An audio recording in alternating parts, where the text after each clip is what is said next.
नमस्कार प्यारे विद्यार्थियों, आप सबका दारी पब्लिक क्लासेस में स्वागत है। आज हम लोग परसेंटेज के पार्ट 9 पे चलेंगे। पार्ट 9 का पहला क्वेश्चन होगा। इसको हल करने से पहले थोड़ी सी हमारी आपकी बातें हो जाती हैं, ठीक है। देखिए, क्लासेस आप लोगों की जो कंटिन्यू चल रही हैं, इसका भरपूर फायदा उठाइए, अपने दोस्तों के पास तक इस फायदे को पहुंचाइए, उनके पास तक ये चीज़ें पहुंचाइए। और अगर आप नए हैं तो चैनल को सब्सक्राइब कीजिए, ठीक है। वीडियो को पूरा देखिए, उसके बाद लाइक कीजिए।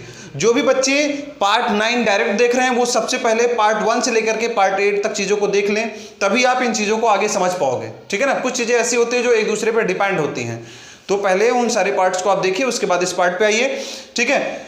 अभी मैं आपको बता दूं कि जैसे अब आज मैं जो पार्ट 9 पढ़ने जा रहा हूं, इस पार्ट 9 में अपना जो अर्थमेटिक के परसेंटेज चैप्टर की चीज़ें हैं उनको क्लोज कर देंगे। आज परसेंटेज को हम लोग खत्म करेंगे और कल से नए चैप्टर पे चलेंगे, ठीक है ना। 10 पार्ट में खत्म करना था, लेकिन 9 पार्ट में ही आपका ये पूरा हो जा रहा है। हम लोग इसके बाद नए चैप्टर को स्टार्ट करेंगे, ठीक। इस क्वेश्चन को पहले पढ़ते हैं, उसके बाद हल करने की कोशिश करते हैं। यदि किसी कारखाने में एक वर्ष में मजदूरों की संख्या 15,000 से बढ़कर 17,700 हो जाती है, जिसमें महिला एवं पुरुष, पहले महिला फिर पुरुष, वृद्धि दर क्रमशः 10% एवं 25% है, तो महिला एवं पुरुष, फिर महिला एवं पुरुष की अलग अलग संख्या ज्ञात करो। ऐसा क्वेश्चन आपसे पूछा गया। देखिए, कोई भी फैक्ट्री है जिसमें वर्कर्स हैं, तो स्वाभाविक बात है उसमें महिला और पुरुष दोनों की चर्चा की गई, तो महिला और पुरुष दोनों होंगे। फैक्ट्री में मैन भी हैं एंड वुमेन भी हैं, महिला एंड पुरुष, तो पहले वुमेन कर लीजिए आप, वुमेन भी हैं और मैन भी हैं, ठीक है ना। आपको बताया गया कि इनमें जो वृद्धि दर है 10% होती है और इसमें कितनी होती है 25%, ठीक है ना। 10% प्लस 15% 25% ही तो हुआ, ठीक है। अब जरा देखिए, 10% महिला और 25% पुरुष, हमने ऐसा क्यों लिखा? ऐसा इसलिए लिखा है क्योंकि 10% अगर पुरुष बढ़े होते और 10% महिला बढ़ी होती तो ये बात तो क्लियर है, 10% ये और 10% ये बढ़े होते तो स्वाभाविक बात है कि जो हमारी 15,000 वर्कर्स की संख्या थी, इसमें 10% की वृद्धि होनी चाहिए और ये संख्या हमारी कितनी पहुंचनी चाहिए? हमारी संख्या 1500 बढ़नी चाहिए मात्र। बात क्लियर है? अगर 10% दोनों बढ़ते तो। लेकिन हमारे वर्कर्स की संख्या 15,000 से हो कितनी गई है? 15,000 से इनकी संख्या हो गई है 17,700। ऐसा आपके इसमें लिखा गया है, 15,000 से 17,700 हो जाती है। 17,700 टोटल इंक्रीजमेंट अगर मैं इनका देखूं तो कितना हो रहा है? टोटल इंक्रीजमेंट की अगर मैं बात करूं तो जरा देखिए, 15 और 17 2,700 मजदूरों की संख्या बढ़ जाती है। जबकि अगर 10% ही दोनों बढ़े होते तो सिर्फ 1,500 बढ़ते। एक्स्ट्रा कितने बढ़ गए? एक्स्ट्रा बढ़ गए 1,200 वर्कर। ये हमारे क्या हैं? एक्स्ट्रा हैं। एक्स्ट्रा क्यों बढ़े? एक्स्ट्रा ये इसलिए बढ़े क्योंकि हमारे पुरुष जो हैं ये दोनों की तुलना में 15% एक्स्ट्रा बढ़ रहे हैं, 15% एक्स्ट्रा बढ़ रहे हैं। तो ये 15% एक्स्ट्रा बराबर किसके हो जाएगा? 1,200 के। मतलब मैन का 15% बराबर 1,200। बात क्लियर है? मैन का 15% बराबर 1,200। तो इसीलिए कोई भी संख्या होती है, मैन भी अपने आप में 100% होंगे और वुमेन भी अपने आप में 100% होंगी, तो इनका 100% बराबर कितना हो जाएगा? 1,200 बटे 15 गुणे 100, ठीक है ना। आप काटेंगे 5 से 3 बार, ये कटेगा 20 बार, इसको 3 से काटोगे ये आएगा 400, 20 से गुणा करोगे आ जाएगी 8,000 की संख्या। ये किसकी होगी? मैन। टोटल मैन की संख्या 8,000 आ गई, जबकि टोटल पॉपुलेशन हमारी कितनी थी? 15,000। तो 8,000 अगर मैन थे तो वुमेन कितनी होंगी? 7,000 होंगी। बात क्लियर है? क्यों कंप्यूटर जी ये चीजें आ रही है ना? कंफर्म? देखिए, इस पे बेस्ड क्वेश्चन आप करिएगा। इसी पे बेस्ड क्वेश्चन आपसे मुर्गी और बकरी के पूछे जाते हैं, जानवरों के पूछे जाते हैं, पैर और सर पूछे जाते हैं। पैरों की संख्या इतनी थी, सरों की संख्या इतनी, तो कैसे लगाएंगे? ऐसे क्वेश्चंस को आप यहीं पे पैर रख लीजिएगा, जैसे 2 पैर यहाँ, 2 पैर यहाँ प्लस 2 पैर, तभी इसके 4 पैर होंगे। बकरी यहाँ रखते हो, मुर्गी यहाँ रखते हो, तो उनको भी आसानी से लगा सकते हो एक्स्ट्रा पैरों को लेकर के, ठीक है। यहाँ एक्स्ट्रा जो 2 रहेगा उसके बराबर करके, ठीक। किसी न चलिए, ये हम लोग क्वेश्चन को हल करेंगे। और जो क्वेश्चन आपके वो जानवरों वाले पूछे जाते हैं, सरों पैरों की संख्या, उसको आप हल कीजिएगा। नहीं लगते हैं तो आप कमेंट बॉक्स में जरूर डालिए, उसका रिप्लाई आपको जरूर मिलेगा। क्लियर है? कंप्यूटर जी हम लोग नेक्स्ट क्वेश्चन की तरफ चलते हैं। अगला क्वेश्चन है जिसको आप लोग हल करेंगे। सबसे पहले मैं आपको बता दूं, इस बार का जो सीजीएल मेंस का एग्जाम हुआ था इस पे बेस्ड क्वेश्चन पूछा गया था, ठीक है। लेकिन क्वेश्चन ये जो है ये बिल्कुल इजीएस्ट मेथड में मैंने आपको दे दिया है और बिल्कुल मतलब इजी क्वेश्चन है जिसको आप आसानी से कर सकते हो। जो मेंस में क्वेश्चन पूछा गया था सेम इसी पे बेस्ड होगा अगला क्वेश्चन होगा जो मैं आपको कराऊंगा। पहले इस क्वेश्चन को आपको करना है। बोला गया कोई व्यक्ति अपनी आय का 70% खर्च करता है, 70% खर्च करता है, अगर उसकी आय 10% बढ़ जाए एवं खर्च भी 10% से बढ़ जाए तो बचत पर क्या प्रभाव पड़ेगा, ठीक है ना। देखिए सिंपल सी बात है, हम सबको ये पता है कि हम जितना भी कमाते हैं, हमने कुछ भी कमाया उसमें से जो खर्चा करते हैं, खर्चे को निकाल दिया जाए तो मिलेगा क्या, बचत मिलेगी हमारी, ठीक है ना। अगर हम टोटल इनकम में से जो हमारा एक्सपेंस होता है उसको निकाल देते हैं तो टोटल हमारी बचत आती है कि कितने रुपए की हमने अर्निंग की या बचत की, ठीक है ना। देखिए मैं आपको बताता हूं क्वेश्चन इसको हल कैसे करना है। ये हो गई आय, आय में से अगर किसी भी व्यक्ति का मैं खर्च निकालता हूं तो मिलेगा क्या, बचत। बात क्लियर है। क्वेश्चन को बहुत ही आसानी से आप कर सकते हो, बशर्ते चीजें आपको बाकायदा समझ आनी चाहिए। देखिए सुंदर सुंदर यहाँ परसेंटेज मान दिए गए, आप आसानी से लगा लोगे। जब ये टेढ़े बेढ़े मान होते हैं तो थोड़ा सा आपको सोचना पड़ता है। 70% खर्चा करता है मीन्स सिंपल सा 100 रुपये अगर मैं मान लूँ कोई व्यक्ति कमाता है, कोई भी व्यक्ति है जो ये दिया गया यहाँ पे, एनीवन 100 रुपये कमाता है, 70 रुपीज आपको वो खर्चा कर देता है, जो 70 रुपये में खर्चा कर देता है।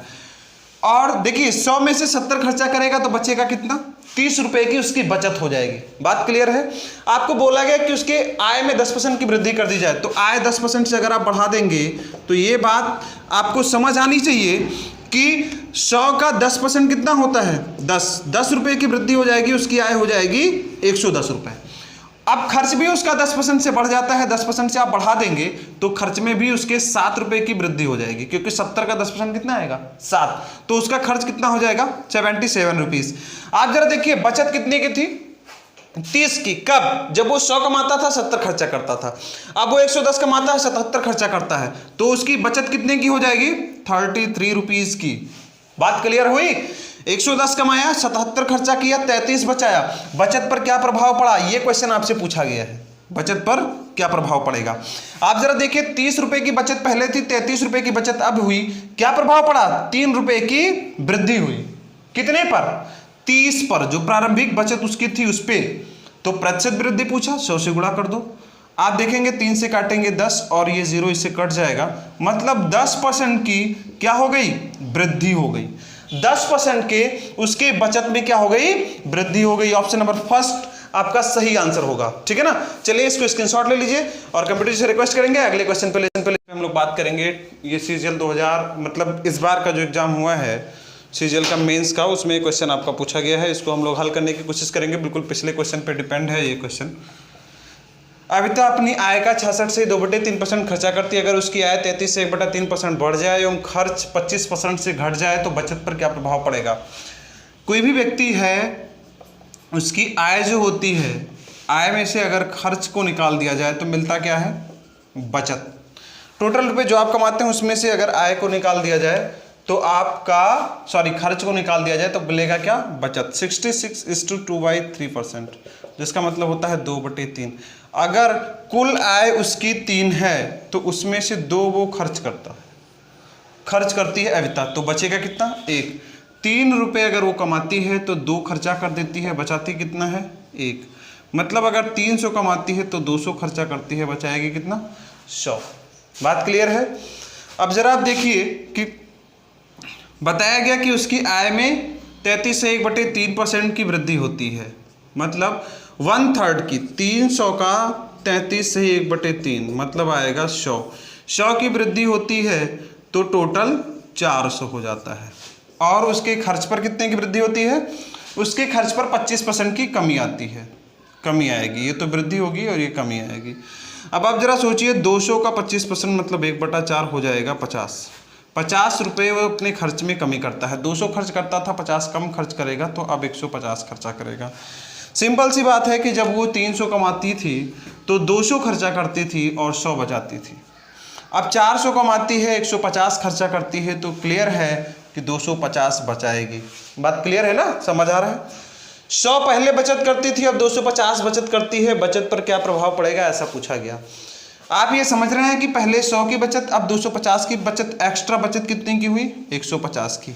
ये 150 की बचत बढ़ गई कितने पर? 100 पर, गुणे 100, 100 से 100 कैंसिल, 150% की उसके बचत में क्या हो गई?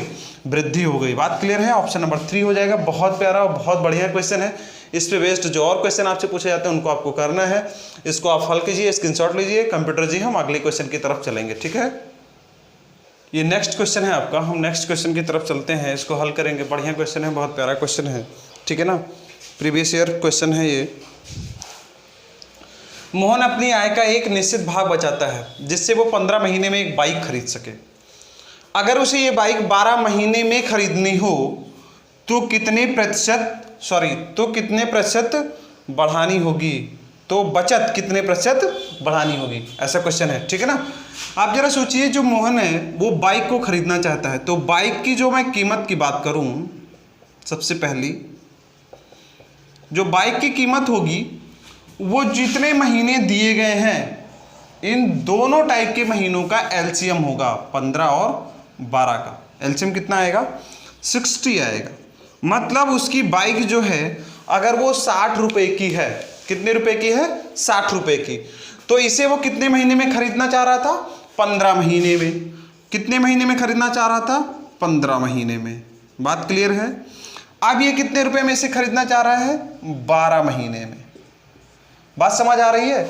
इसी बाइक को 15 महीने में खरीदना चाहता था, लेकिन अब वो कितने महीने में? 12 महीने में खरीदना चाह रहा है। तो जब 15 महीने में खरीदना चाहता था तो 15 को 60 को 15 से मैं भाग करूं तो कितना आएगा?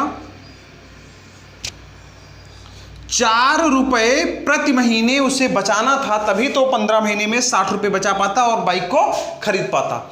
लेकिन अब उसे 12 महीने में खरीदना है, तो 12 महीने में अगर खरीदना है तो इसको भाग करोगे तो 12 पंचे 60। अब उसे 5 रुपए प्रति महीने बचाने पड़ेंगे, तब वो बाइक को 12 महीने में क्या कर पाएगा? खरीद पाएगा। बात क्लियर हुई? पहले तो 4 बचाता था, अब उसे 5 बचाना पड़ेगा, तब वो बाइक को खरीद पाएगा। आप जरा देखिए, 4 से उसकी बचत वृद्धि कितनी हुई? 5 हुई। 1 की क्या हो गई? वृद्धि हो गई। 1 वृद्धि करनी पड़ेगी उसको अपने बचत में, कितने पर? 4 पर। 4 से 5 किया है ना, गुणे 100, काटेंगे कितना आएगा? 25% की हमारी क्या हो जाएगी? वृद्धि होगी। ये वाला हमारा आंसर सही हो जाएगा, ऑप्शन नंबर बी। आज की क्लास के लास्ट क्वेश्चन की तरफ हम लोग चलते हैं। चलिए कंप्यूटर जी, लास्ट क्वेश्चन की तरफ। कंप्यूटर जी फैन को ऑफ कर दीजिए। ये देखिए, आपका जो लास्ट क्वेश्चन है सबसे पॉपुलर क्वेश्चन है, बार बार पूछा भी जाता है, हर किताब में मिलता भी है, हर टीचर पढ़ाता भी है। उसको मैं लास्ट आज में करा दे रहा हूँ इस क्वेश्चन को आपको। चीनी की कीमतों में 20% की कमी की वजह से एक परिवार 400 रुपये में 20 किलो चीनी अधिक खरीद सकता है। तो प्रारंभिक खपत ज्ञात करें, प्रारंभिक कीमत ज्ञात करें, नया मूल्य ज्ञात करें या नई खपत ज्ञात करें। ये 4 चीज़ें इससे पूछी जाती हैं, चारों पे हम बात करेंगे। अगर उस परिवार की जो प्रारंभिक चीनी की कीमत थी, ठीक है ना, कीमतों में कमी आई है 100 रुपये, तो अब कितनी हो गई है? 80 रुपये। 20% की क्या हुई है? कमी आई है। बात क्लियर है? आप जरा समझिए, तो अब अगर उसकी खपत 80 रही होगी तो खपत को 80 से क्या करना पड़ेगा? 100 करना पड़ेगा। 20 की वृद्धि करनी पड़ेगी कितने पर? 80 पर। तो अगर मैं इसको काटूंगा तो ये मिल जाएगा 1/4।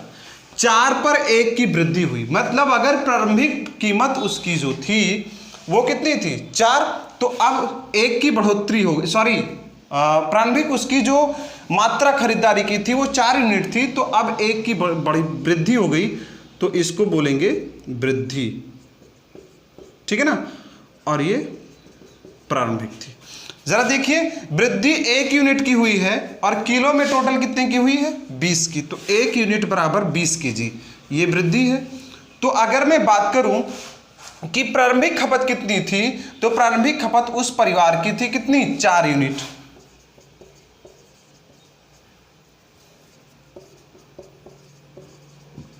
प्रारंभिक खपत आपका कितना हो जाएगा? 4 यूनिट। तो 1 यूनिट बराबर 20, तो 4 यूनिट बराबर कितना हो जाएगा? 80 kg स्टार्टिंग की खपत थी। अब पूछा है कि उसका प्रारंभिक मूल्य कितना था। आप जरा सोचिए, टोटल 400 रुपये में परिवार पहले 80 किलो चीनी खर्चा करता था। तो प्रारंभिक कीमत की अगर मैं बात करूं तो आप ये कह सकते हो कि सर 400 रुपये परिवार खर्चा करता था, तब उसको 80 किलो चीनी मिलती थी। तो टोटल कीमत अगर बात की जाए तो 5 रुपये प्रति केजी थी कि नहीं थी?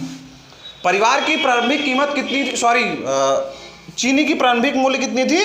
5 रुपये प्रति केजी। अब देखिए दूसरी चीज आपसे पूछी गई, इसका स्क्रीनशॉट लीजिए, फिर हम चले नए मूल्य और नए खपत की तरफ, ठीक है ना। अब आपसे पूछा गया नया मूल्य और नई खपत। नए मूल्य की अगर मैं बात करूं,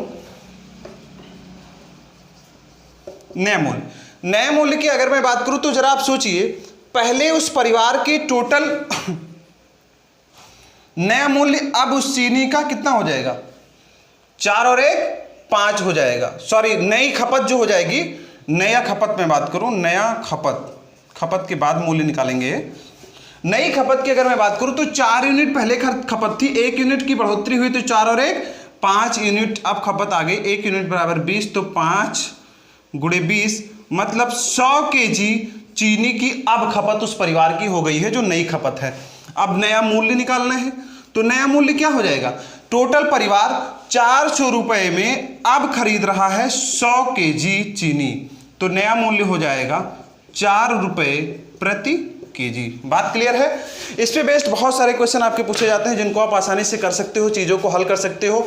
देखिए बच्चों, आज हम लोगों ने परसेंटेज का जो चैप्टर था इसको क्लोज किया है। अब हम लोग कल से नए चैप्टर की तरफ बढ़ेंगे, ठीक है। पहले आप लोग कमेंट बॉक्स में डालिए कि किस चैप्टर को स्टार्ट किया जाए, उसके अकॉर्डिंग स्टार्ट करेंगे। नहीं तो फिर आप लोगों का चैप्टर जो स्टार्ट होगा उसका नाम होगा प्रॉफिट एंड लॉस। बात क्लियर है? इन चीज़ों को देखिए, अच्छा लगे तो लाइक करिए, दोस्तों के साथ शेयर करिए, चैनल को सब्सक्राइब भी कीजिए। अच्छे से रहिए, घर पे रहिए, मस्त रहिए। बाय बाय, मिलते हैं अगली क्लास में। धन्यवाद।